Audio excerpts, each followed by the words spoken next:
అందరికీ నమస్కారం. ఈరోజు మనము పచ్చి కొబ్బరి పాలతో పులావ్ తయారీ విధానం చూద్దాం. దీనికోసం నేను ఈ పెద్ద గ్లాస్తో 1.5 గ్లాసు బాస్మతి బియ్యాన్ని ఆల్రెడీ వాష్ చేసుకొని నీళ్లు పోసి నానబెట్టి ఉంచుకున్నాను. అలాగే ఒక పూర్తి కొబ్బరికాయని తీసుకొని ఈ పచ్చి కొబ్బరి ముక్కలు చేసుకొని ఈ పచ్చి కొబ్బరితో కొబ్బరి పాలు తయారు చేసి పెట్టుకున్నాను. ఈ పులావ్ కోసం మనకు 3 లవంగాలు, ఒక దాల్చిని చెక్క, ఒక స్టార్ అనీస్, మరాఠీ మొగ్గ, బండ పువ్వు, 2 యాలుకలు, 2 బిర్యానీ ఆకులు, 1 టీ స్పూన్ షాజీరా, కొద్దిగా జావిత్రి, 6 మిరియాలు కావాలి. ఈ పులావ్ తయారు చేయడానికి ముందుగా స్టవ్ ఆన్ చేసుకొని ఒక ప్యాన్ పెట్టుకొని ఇందులోకి ఒక పెద్ద చెంచాడు ఆయిల్ వేసుకోవాలి. ఆయిల్ కాగిన తర్వాత ఇందులోకి మనం తీసుకున్న మసాలా దినుసులు వేసుకోవాలి. మసాలా దినుసులు కొద్దిగా వేగాక ఇందులోకి 2 పచ్చిమిరపకాయ చీలికలు, ఒక మీడియం సైజ్డ్ ఉల్లిగడ్డ చీలికలు వేసుకోవాలి.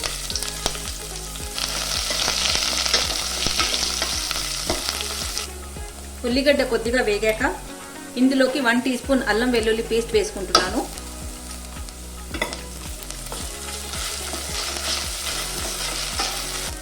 2 టేబుల్ స్పూన్ల జీడిపప్పు పలుకులు,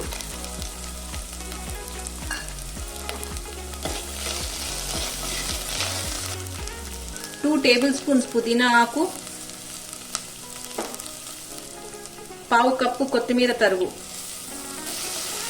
ఇందులోనే 1/2 కప్పు పచ్చి బఠానీలు, 1/2 కప్పు క్యారెట్ ముక్కలు, 1/2 టీ స్పూన్ ఉప్పు,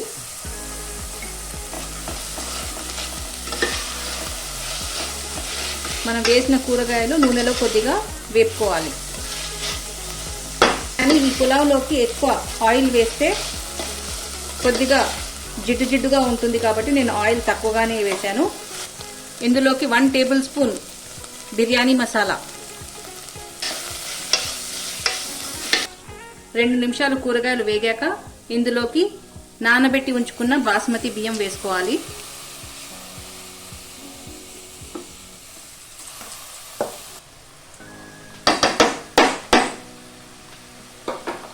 బియ్యం వేసిన తర్వాత మనము చాలా మెల్లగా బియ్యాన్ని మిక్స్ చేసుకోవాలి, లేకపోతే బియ్యం వెలిగిపోతాయి. నేను అందుకే ఇలా పొడవాటి చిన్న స్పూన్ తీసుకున్నాను.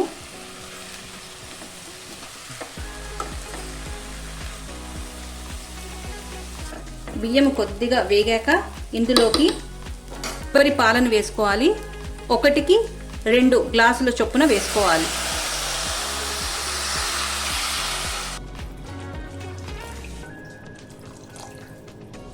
1.5 గ్లాస్ బియ్యం తీసుకున్నాను.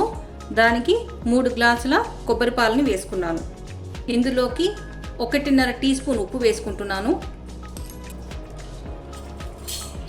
ఒక్కసారి బాగా మిక్స్ చేసుకుందాము.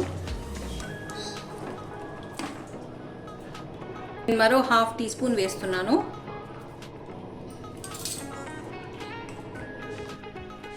ఇప్పుడు ఈ పులావ్ని మీడియం ఫ్లేమ్ మీద కొబ్బరిపాలు కొద్దిగా ఉడుకు పట్టేంత వరకు ఉడికించాలి. కొబ్బరిపాలు కొద్దిగా ఉడుకు పట్టిన తర్వాత ఒకసారి మిక్స్ చేసుకుందాము. ఇప్పుడు మనము మూత పెట్టేసి మీడియం ఫ్లేమ్ మీద బియ్యాన్ని ఉడికించాలి. నీళ్ళన్నీ ఇంకిపోయాయి. ఇప్పుడు మనము ఒక్కసారి దీన్ని పక్కన పెట్టుకొని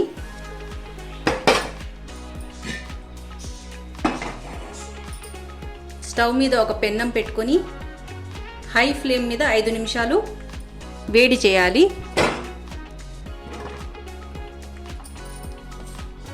తిరిగి మన రైస్ తయారు చేస్తున్న గిన్నెని ఈ పెంక మీద పెట్టేసి 5 నిమిషాలు అలాగే ఉంచాలి. 5 నిమిషాల తర్వాత ఫ్లేమ్ని మీడియం చేసేసి ఒక 10 నిమిషాలు అలాగే ఉడికించుకోవాలి. 10 నిమిషాలు అయింది.